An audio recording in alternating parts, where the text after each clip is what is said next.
تو حضرت ابو ذر غفاری نے اپنا سامان اپنی پیٹھ پہ لا دیا، پیدل چل پڑے ریگستانی سفر۔ کیا وہ ان کا میرا خامند مر گیا ہے؟ ان کا یہ کون ہے؟ تو انہوں نے کہا ابو ذر غفاری۔ عبداللہ ابن مسعود کی چیخ نکل گئی، چیخ ماری انہوں نے، ان کا واہ۔ اللہ کے نبی نے فرمایا تھا کہ ابو ذر اکیلا آ رہا ہے تبوک کے موقع پہ، دنیا سے بھی اکیلا جائے گا اور قیامت والے دن بھی اکیلا اٹھائے گا۔ سر ابو ذر غفاری رضی اللہ تعالیٰ عنہ کے تو حالات بیان کرنے کے لیے بڑا پتھر کا دل چاہیے، اتنے سوز و گداز والی زندگی۔ ہاں، جامعہ ترمذی میں حدیث ہے، نبی صلی اللہ علیہ وآلہ وسلم نے ارشاد فرمایا کہ اس نیلی چھتری کے نیچے ابو ذر غفاری سے سچا انسان کوئی نہیں۔ کون کہہ رہا ہے؟ نبی صلی اللہ علیہ وآلہ وسلم، جو خود صادق اور امین۔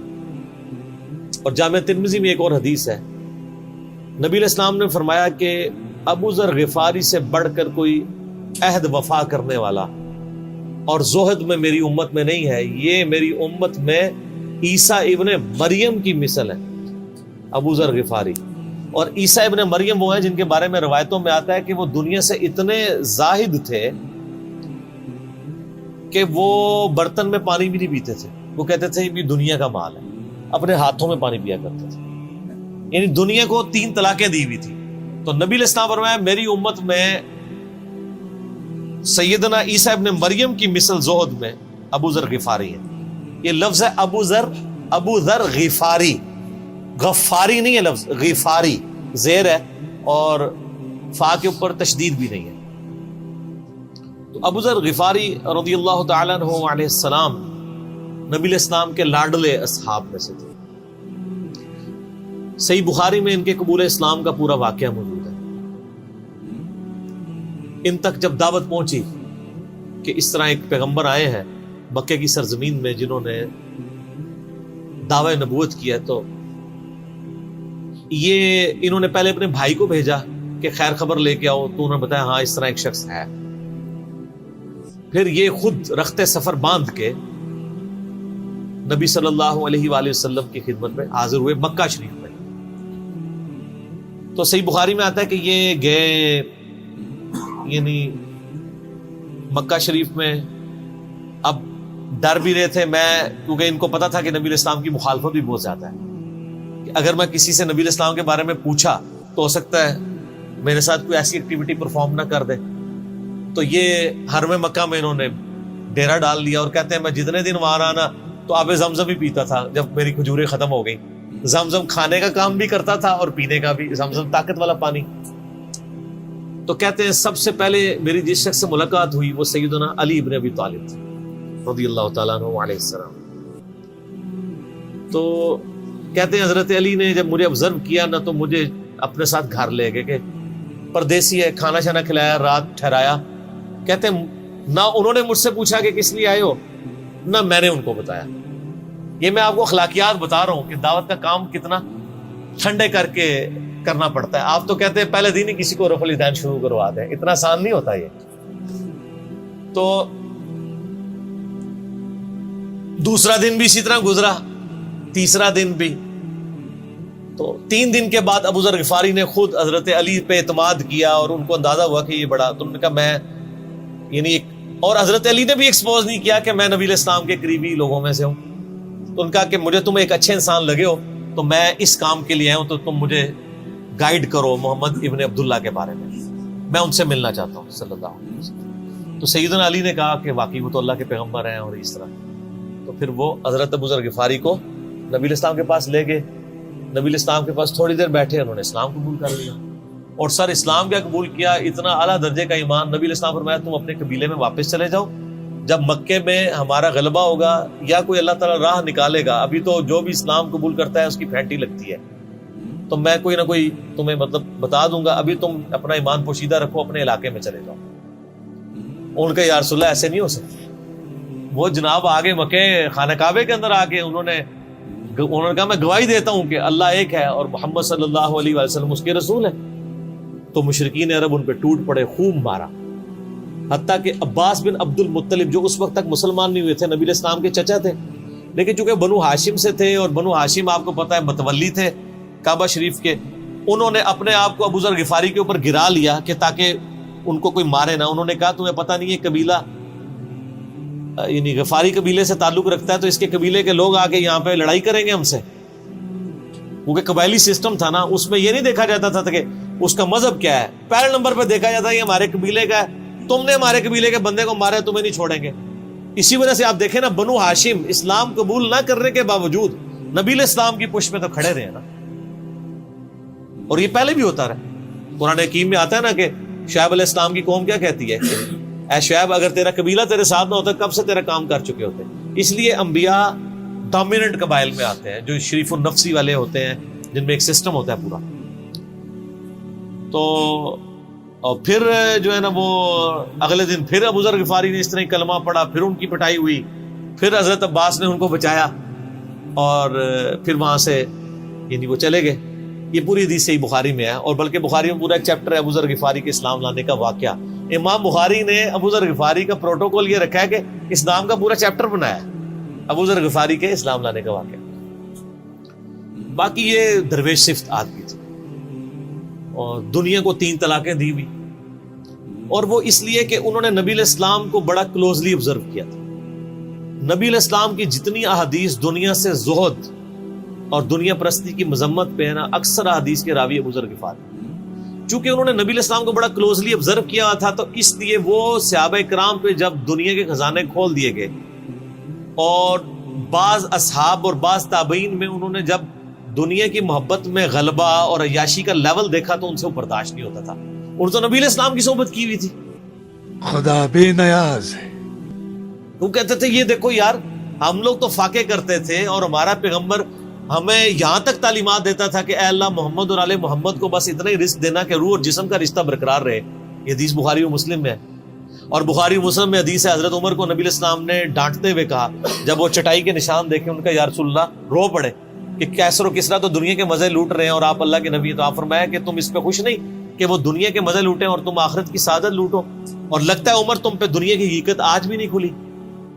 جن لوگوں کے سامنے یہ ساری چیزیں تھیں, جن لوگوں نے نبی علیہ السلام کا وہ پیریڈ دیکھا تھا, پھر ان کو یہ بھی پتا تھا کہ بخاری و مسلم میں نبی علیہ السلام کے جو آخری خطبات میں سے شہدائے احد کے اوپر جو نماز جنازہ آپ نے 8 سال بعد پڑھی, اور وہاں پہ آپ نے جنازے یعنی ادھر قبرستان میں خطبہ دیا عبرت کے لیے, اور اس میں کئی چیزیں تھیں. ایک تو یہ تھی کہ یہ یہاں پہ وہ لوگ دفن ہیں جنہوں نے اسلام کے لیے قربانی دی ہے اور ان کا پھل تم نے کھانا ہے, وہ دنیا سے اسی طریقے سے گئے ہیں, کفن میں نہیں دیا گیا کئی لوگوں کو. نمبر 2, اسی میدان میں مال غنیمت سمیٹنے کی وجہ سے ایک فتح شکست میں بدل گئی تھی, جبکہ اللہ کے نبی بھی موجود تھے, اللہ نے اس کا بھی لحاظ نہیں کیا, اور وہ فتح شکست میں بدل گئی کہ انہوں نے مال غنیمت لپیٹنے میں نبی علیہ السلام کی حکم عدولی کر دی, تو تاکہ بعد میں یہ معاملہ نہ ہو. تو وہاں آپ کا خطبہ بخاری مسلم دونوں میں ہے. آپ نے فرمایا کہ اور حضرت عقبہ ابن عامر کہتے ہیں میں نے آخری دفعہ نبی علیہ السلام کو ممبر پہ اسی دن دیکھا تھا. آپ نے فرمایا کہ میں اللہ کی قسم اپنے حوض کوثر کو اس وقت دیکھ رہا ہوں, اللہ نے دکھا دیا. اور آپ نے فرمایا کہ مجھے یہ خطرہ نہیں ہے کہ تم میرے بعد شرک کرنے لگو, لیکن مجھے ڈر ہے کہ تم دنیا کے مال میں پھنس جاؤ گے اور پھر تم ایک دوسرے کو قتل کرو گے جس طرح اگلی قوموں نے کیا, اور تم بھی تباہ و برباد کر دیے جاؤ گے جس طرح اگلے. اس سے زیادہ کیسے آپ ڈر سناتے؟ اب یہ ساری چیزیں موجود تھیں. آپ فرمایا مجھے خطرہ یہ ہے کہ دنیا کا مال تم پہ کھول دیا جائے گا, ان قریب کیسر و کسرا کے خزانے تمہارے پاس آ جائیں گے, جو بخاری مسلم میں آتا ہے نا کہ نبی علیہ السلام نے کہا کہ مجھے اللہ نے 2 خزانے عطا کر دیے, ٹھیک ہے, زمین کی خزانوں کی چابیاں, اور جس سے وہ بریلویوں نے کچھ اور ہی قیدا بنا لیا. اس میں موجود ہے کہ کیسر و کسرا کے خزانے, یعنی آپ کو بتایا گیا کہ رومن اور پرشین امپائر جو ہے مسلمان فتح کر لیں گے یرموک اور قادسیہ کے اندر, اور مسلمانوں کے پاس وہ دولتیں آ جائیں گی, پھر آہستہ آہستہ وہ بھی اسی دنیا کی محبت کا شکار ہو جائے گی. اب یہ ساری باتیں حضرت ابو ذر غفاری کے سامنے تھی, حتیٰ کہ صحیح بخاری میں آتا ہے کہ ابو ذر غفاری کہتے ہیں مجھے دن یاد ہے کہ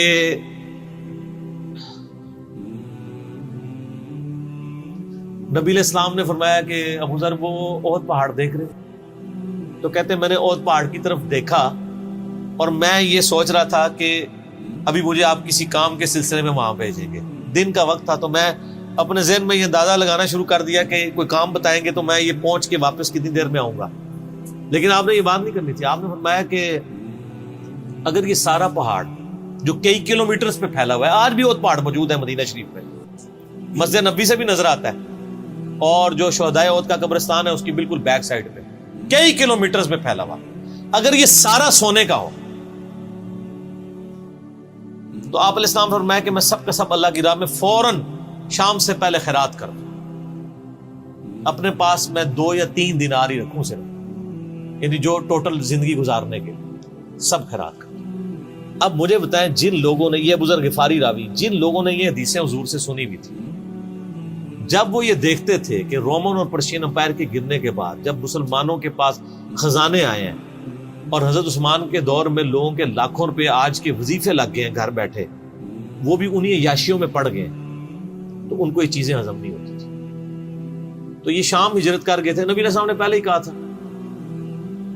فضائل صحابہ جو چیپٹر ہیں بخاری میں، مسلم میں، وہ آپ کو چند ایک واقعات ملیں گے ڈیٹیلڈ. آپ کو المستدرک للحاکم میں جو 4 اور 5ویں جلد ہے نا، جو اردو ترجمے والی بریلویوں نے چھاپی ہے، وہ تو ساری ہے ہی صحابہ کرام کے بارے میں اور ڈیٹیلڈ حالات ہیں. ابو ذر غفاری کے بارے میں بھی آپ کو آلموسٹ جتنی میں حدیثیں بیان کر رہا ہوں آپ کو مل جائیں گی. اس میں یہ حدیث نبی علیہ السلام نے، یعنی یہ حدیث ہے المستدرک للحاکم میں صحیح سند سے، کہ فرمایا آپ علیہ السلام نے کہ ابو ذر تیرا کیا حال ہوگا جب تو بھوسا لوگوں میں ہی رہ جائے گا. اور آپ نے یوں انگلیاں ڈالی. اور ابو ذر غفاری کا انتقال 32 ہجری میں ہوا ہے حضرت عثمان کے دور میں. یہ بات عبداللہ بن عمر بن عاص کے بارے میں نہیں کہی تھی؟ وہ بھی ہے، وہ تو صحیح بخاری میں ہے. عبداللہ بن عمر بن عاص کو نبی علیہ السلام نے فرمایا تھا کہ تو بھوسا لوگوں میں رہ جائے گا. سیم الفاظ حضرت ابو ذر غفاری کے بارے میں حاکم میں ہے. آپ مستدرک حاکم کا چیپٹر کھولیں. وہ تو یزید کے دور تک گئے تھے نا، یہ حضرت عثمان غنی کے دور میں بہت ہوئے. انہیں حضرت عثمان غنی برے نہیں تھے نعوذ باللہ، یعنی ان کے دور میں عیاشی کا لیول لوگوں کا یہ ہو گیا تھا. تو یہ یعنی اس میں پھر حدیث میں الفاظ ہیں نبی علیہ السلام سے، پھر انہوں نے کہا یا رسول اللہ میں کیا کروں، تلوار اٹھا لوں؟ آپ فرمایا صبر کرنا اور اپنی زبان سے تم حق بات کی تلقین کرتے رہنا، پھر آپ کو حاکم میں ملے گا. نبی علیہ السلام فرمایا کہ ان قریب تمہیں مدینے سے نکال دیا جائے گا، شام چلے جاؤ گے وہاں سے بھی نکال دیا جائے گا. اور سر ایک بڑی دردناک حدیث ابو ذر غفاری کے پاس، وہ حاکم میں ہی ہے، المستدرک الحاکم میں.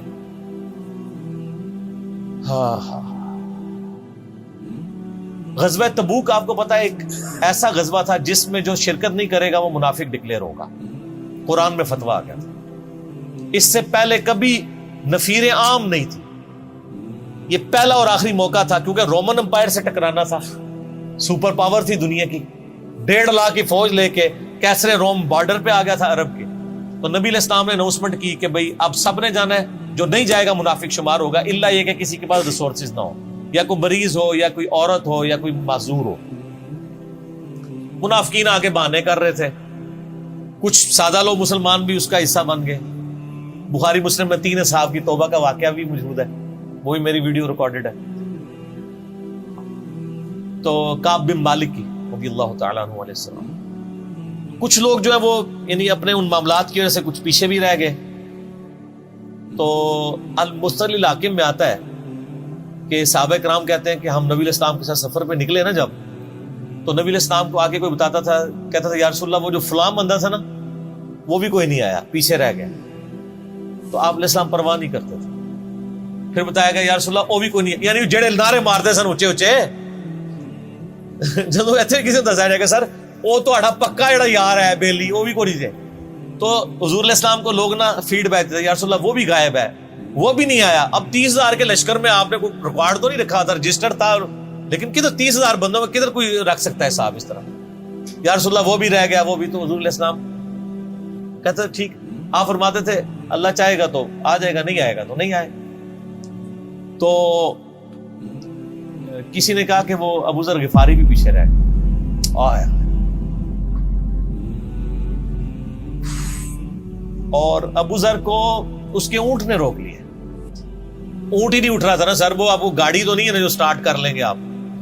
اونٹ چلنے سے انکار کرتے، وہ کر سکتا ہے. اور سر سفر کتنا ہے؟ 700 کلومیٹر. 700 کلومیٹر کا ریگستانی سفر آج کے دور میں بھی کرنا مشکل ہے. سائیکل پہ نہیں آپ کر سکتے, پیدل تو آپ سوچ بھی نہیں سکتے. اونٹ کے بغیر کیسے ہو سکتا ہے, جس میں آپ کو اونٹ اس لیے بھی ضروری ہے کہ اس کے اوپر آپ نے سامان لادنا ہے.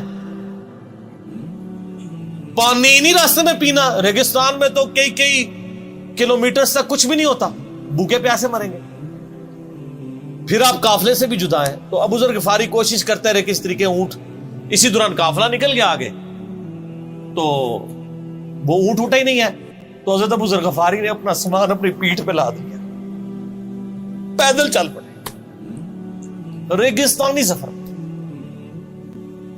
حاکم کی روایت ہے کہ ہم نے دیکھا دور سے ایک اکیلا شخص آ ہے جس کی پیٹھ کے اوپر بورا لدا ہوا ہے.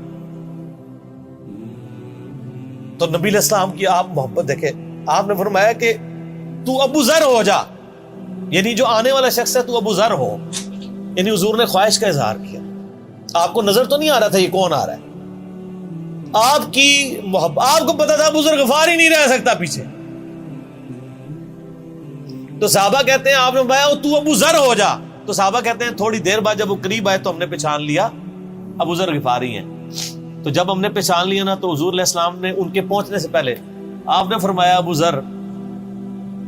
ذر کو دیکھو اکیلا آ رہا ہے, اکیلے ہی دنیا سے جائے گا, اور قیامت دن بھی اکیلا اٹھایا جائے گا. یہ اس حدیث کا بھی کچھ حصہ باقی ہے, میں بعد میں بیان کروں. پہلے میں اس کو کنکلوڈ کر لوں کہ صحیح بخاری میں آتا ہے کہ حضرت ابو ذر غفاری شام چلے گئے تھے. وہاں پہ چونکہ گورنر تھے حضرت معاویہ رضی اللہ تعالیٰ عنہ. وہ قرآن کی وہ جو سورہ توبہ کی آیات ہے نا, تو حضرت معاویہ کہتے تھے یہ تو اہل کتاب کے بارے میں آیات نازل ہوئی ہیں. تو وہ کہتے تھے نہیں, یہ سب کے بارے میں ہے. اب شرعی حکم یہ ہے کہ مال آپ جوڑ سکتے ہیں اگر آپ زکوٰۃ دے رہے ہیں, لیکن یہ پسندیدہ نہیں ہے. طریقہ نبوت یہ نہیں ہے. نبی علیہ السلام نہیں جوڑ سکتے تھے, پوری زندگی زکوٰۃ دینے کی نوبت نہیں آئی ہے, حالانکہ خمس ملتا تھا, خیرات کرتے تھے. ابو ذر غفاری کا جھگڑا یہ تھا کہ تم تو نبی کے صحابہ ہو, تم لوگوں کو یہ زیب ہی نہیں دیتا کہ تم لوگ اس طرح کے محلات میں رہو اور اس طرح مال جوڑو. تو اب چونکہ سینئر سے ابھی تھے, ان کو ہاتھ ڈالنا بھی آسان نہیں تھا. پھر نبی علیہ السلام نے فرمایا ہو کہ اس سے زیادہ سچا انسان ہی کوئی نہیں. تو حضرت معاویہ نے خط لکھا حضرت عثمان کو کہ جی اس بندے سے میری جان چھڑائے نا, اس کو آپ واپس بلائیں. حضرت معاویہ نے جب خط لکھا تو حضرت عثمان نے ان کو کہا تم مدینہ شریف واپس آ جاؤ. جان لو. مدینہ شریف جب یہ واپس آئے تو صحیح بخاری میں آتا ہے کہ لوگوں کا جھمگٹا لگ گیا ابو ذر غفاری کے گرد. لوگوں کو پتا تھا یہ تو بڑا زہد والا بندہ ہے. تو ابو ذر غفاری وہی حدیثیں سنایا کرتے تھے کہ حضور نے فرمایا یہ پہاڑ سونے کے برابر ہو تو میں خیرات کر دوں گا. جبکہ باقی صاحب کہتے تھے کہ مال جوڑنا جائز ہے اگر زکوٰۃ کوئی دیتا رہے. وہ یہ کہتے تھے کہ یار یہ تم لوگوں کو تو زیب نہیں نہ دیتا, یار تم لوگ تو یہ باتیں نہ کرو, تم لوگ نبی کی صحبت یافتہ ہو, تم لوگوں کو تو زہد ہونی چاہیے تم لوگوں کی زندگی میں. اب لوگوں کا ہجوم ان کے گرد لگ گیا, اور پھر حضرت عثمان نے ان کو خلیفہ وقت بلایا اور کہا کہ یار تو خود ہی مدینہ شریف چھوڑ کے یہاں سے چل جا, تیری وجہ سے فتنہ کھڑا ہو. حضرت عثمان نے کہا میں نے تو نبی علیہ السلام سے سنا تھا کہ حکمرانوں کی اطاعت کرنا, صبر کر لینا. تو ایک زبدہ نامی کا ایک گاؤں تھا مدینہ شریف کے پاس, شہر سے ہٹ کے, تو وہ پھر وہاں پہ ہجرت کر گئے. آپ دیکھیں ریونج کیسا تھا, لوگ کتنے ڈرے ہوئے تھے کہ ابو ذر اپنی بوڑھا شخص 80-90 سال کا بابا اپنی ایک بڑھیا بیوی کو لے کے اس عمر میں شہر بدر ہو رہا ہے اکیلا. آج نہیں آپ سوچ سکتے کسی جگہ آپ اکیلے جا کے پڑاؤ کریں, کسی بیابان کے اندر, ریگستان کے اندر. اس زمانے میں آپ سوچ رہے, آج کل بھی آپ مدینہ شریف کے گرد چلے ہیں تو آپ وہاں نہیں ایک رات بھی گزار سکتے. تو کوئی شخص حضرت ابو ذر غفاری کو سی آف کرنے نہیں آئے سوائے حضرت علی کے, اور وہ بھی مدینے کی باؤنڈری تک آئے. ان کو پتا تھا ان کے سٹانس کے بارے میں, میں مدینے کی باؤنڈری سے باہر نہیں جاؤں, اگر مجھے کوئی اس طرح کا یعنی حکم اجازت مل جاتی تو میں تیرے ساتھ جاتا.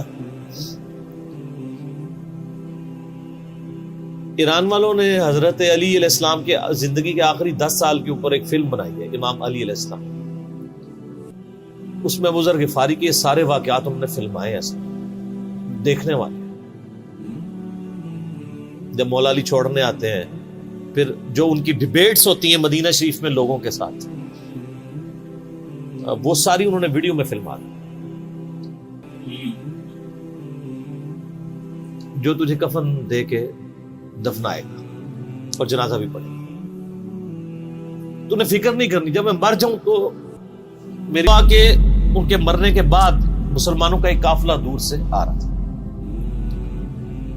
تو اسی مستقل حاکم کی حدیث میں آتا ہے کہ سر قافلہ بھی سنے پھر کون ہے, عبداللہ ابن مسعود. ابو ذر غفاری بھی زہد کے امام, ابن مسعود بھی زہد کے امام, ابو درداء بھی زہد کے امام.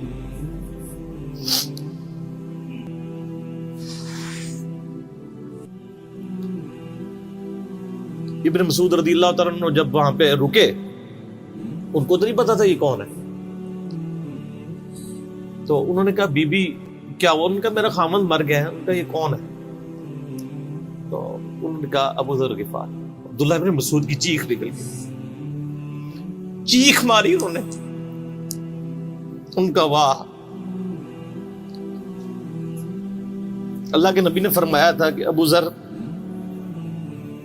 اکیلا آ رہا ہے تبوک کے موقع پہ, دنیا سے بھی اکیلا جائے گا, اور قیامت والے دن بھی اکیلا اٹھائے گا. یعنی اب اسی سرزمین سے ہی اس نے اٹھنا ہے نا, ہر بندے نے اپنی قبر سے اٹھنا ہے. یعنی وہ مسلمانوں کے قبرستان میں بھی دفن نہیں. ایک یہ جو مزار کی رٹ لگائے پھرتے ہیں, میں ان سے پوچھتا ہوں تمہارے بابوں کی کیا اوقات ہے؟ ابو ذر غفاری کا مزار دکھاؤ کدھر.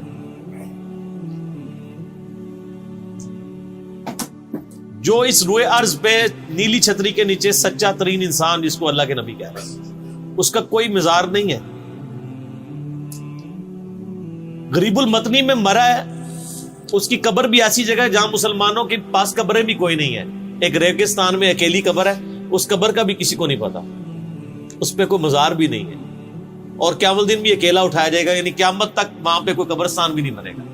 ظاہر نبی علیہ السلام کی یہ بھی خبر ہے, تو کیا وہ ناکام ہو گیا اگر مزارات ہی دلیل ہے کامیابی کی؟ تو عبداللہ ابن مسعود رضی اللہ عنہ نے ان کو غسل دیا, کفن دیا اور دفنا دیا. یہ پوری ڈیٹیلز آپ کو المستقل حاکم میں مل جائے گی. تو ابو ذر غفاری ان چند شخصیات میں سے ہیں جن میں پوری امت کا اتفاق ہے ان کی نیکوکاری کے اوپر. شیعہ بھی ان کو بہت رسپیکٹ دیتے ہیں, اہل سنت بھی دیتے ہیں, صوفیاء کے ہاں بھی ان کو امام مانا جاتا ہے زہد کی وجہ سے. آپ تصوف کی جتنی کتابیں پڑھیں, چاہے امام غزالی کی ہوں, رسالہ کو شیریہ پڑھیں, اور لوگوں کو بھی پڑھنا شروع کریں, تو ابو ذر غفاری آپ کو زہد کے امام کے طور پہ ملیں گے کہ ان کی زندگی میں یعنی یہ زہد تھا, انہوں نے کس طرح کی زندگی گزاری. سر لوگ مجمع میں مرتے ہیں, ان کو یاد کوئی نہیں کرتا, اور ابو ذر غفاری کو آج بھی دنیا یاد کر رہے ہیں, ہم بھی یاد کر رہے ہیں رضی اللہ تعالیٰ علیہ السلام. اللہ تعالیٰ قیامت والے دن ہمیں ایسے نیکوکار لوگوں کا ساتھ نصیب فرمائے, آمین.